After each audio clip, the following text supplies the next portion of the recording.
Do you think that they are lagging in their adoption of technology? How are you perceiving, how are you perceiving their use of technology, beyond the basics like AutoCAD? Are they using any more advanced technologies? What are you seeing in the space of, smart building tools for specifically for architects? Yeah. Anything by way of that? Yeah, I think we have to get back. I mean, I think there's a big void in architectural education in terms of building science. We have to get back to that a little bit. There's not many schools that are doing that sector really, really well. And I think the building science elements tie into all this smart building thing because it's the foundation of all that stuff.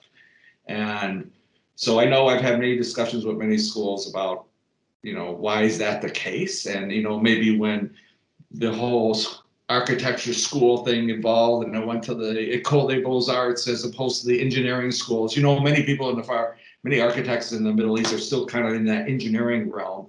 But, us on the Western world mostly went to that École des Beaux-Arts kind of art aesthetic kind of world, which is, which dominates the field right now. And I think I'm in it. I'm probably in architecture because of that, because I respect that and I love that really strongly. But I think, we have to think about where we're going and where the opportunities are, and the whole technology and smart building technology and building science side of the equation needs some more. I mean, there's huge opportunities if you start to go depth in there. A creative person can take things in many different places, but we need to go deeper in there. And another thing I have a problem with sometimes in architectural education is controlled by accreditation and that all the schools are very similar. And I think we need differentiation. There's so much disruption going on in education right now. And one of the big areas of opportunity is not having every school exactly the same, kind of breaking it off and doing things differently, because, that's a beautiful thing about architects. I can run into architects all around the world and we're like, I was on many different like global panels. Like one was how to move a city in Sweden. And I represented the US, and there were 40 people from 40 different countries, different people, right? And we break up the teams and come up with ideas, and architects gravitated right together. We understood each other. The other people, we have to I don't understand where you're coming from or why it takes a while to bring up that rapport, but the architectural profession is so unified. It's such a beautiful thing. But it's so dangerous because it could be disrupted really easily. So we need some diversity. I mean, not just in people, which we do, but we need diversity in thinking and different types of integrating more building science into it and stuff like that. Do you see any particular skills, Frank, in the future? Like this is kind of a creative question, but any skills that architects don't have right now that's going to become a must-have in the future? What skills do you see? Yeah, there's we containerize our thinking and all of these things. Like even in the facilities management world, there's the IT sector, and then there's the OT, the operational technology, and then there's the people in the facility, the management. So they're all like three separate things, and we need to start crossing over into those things. And to do that, the one thing I love about the architectural education, you're generalist, so you're very wide, and you can go in, people always, maybe that's my biggest fault in every single performance review, you're so much of a generalist, but I feel like that's my background because of architecture, because I can go into different areas and I can go dig deeper, find the people to dig deeper. And I think that whole crossing these sort of boundaries, which are problematic right now, especially in buildings, the OT and the IT world. IT people, ever since that Target hack in 2016, where the hackers got in through the HVAC system, like IT people don't want HVAC people touching their stuff, but IT people don't want to take over all the HVAC stuff because they don't really understand that. But those things need to be totally integrated, or else there needs to be some sort of kind of interface that everyone agrees on. Like BACnet in the smart building world. So those sort of problems, I think, need to be addressed. And I don't know. I think that's where there's huge opportunity in the future. Awesome, Frank. And just a final question.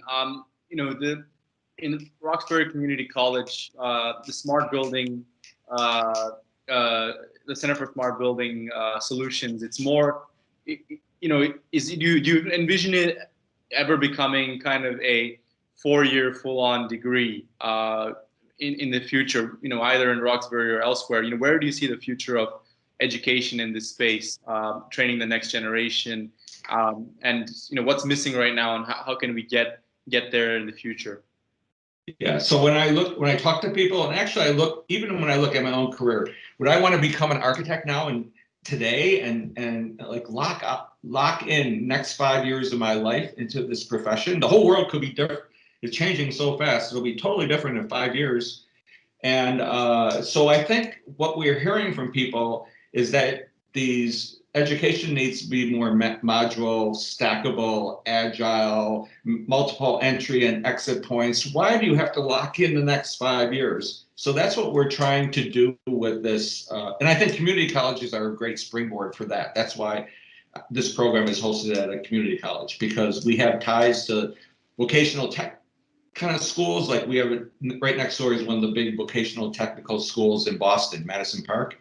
And you have, so the intent of the program is to do a associate's degree that's comprised of multiple certifications, like 3 certification programs. So maybe if you just come in for less than a year, you can get a certification, you can leave and go get a job.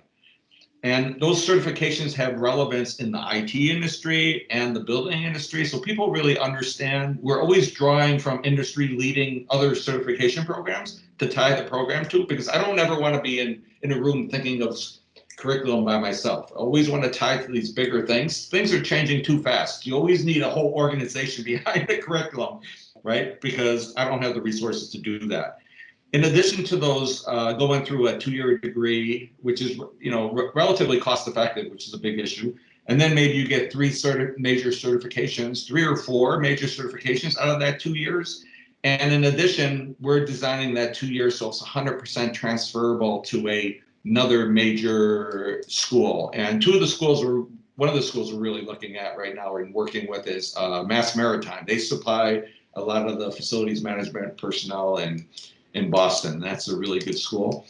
And so we're kind of aligning with that. But this whole modular, stackable, multiple entry points, in and out points. I mean, I think this is the way to spend your money if you're gonna invest in yourself, because there's things happen in life. You get married, you have to work, and this is one of the reasons why the average age of licensed architects is in the 30, because there's so many things in front. And so that's how we're designing the program, and we think it's a model for the kind of future. And a lot of people in education, I think, are looking at the same thing. No, I think I've been hearing, for example, even companies coming out with year 6-month certificate, Google offering some certificates in specific technologies just to give people real practical skills in the now, and then I'll stack things a little bit by themselves, depending on what they want to really be focused on or specialized in, rather than having, one, cookie cutter program for everyone.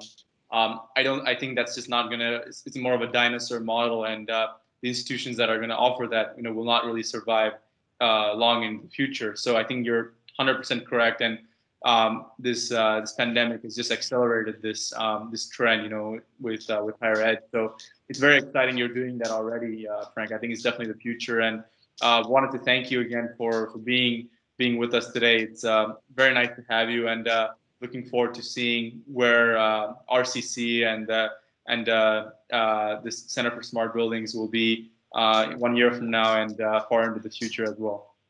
Great. Well, it's great talking to you. Thanks for having me. Awesome. Take care.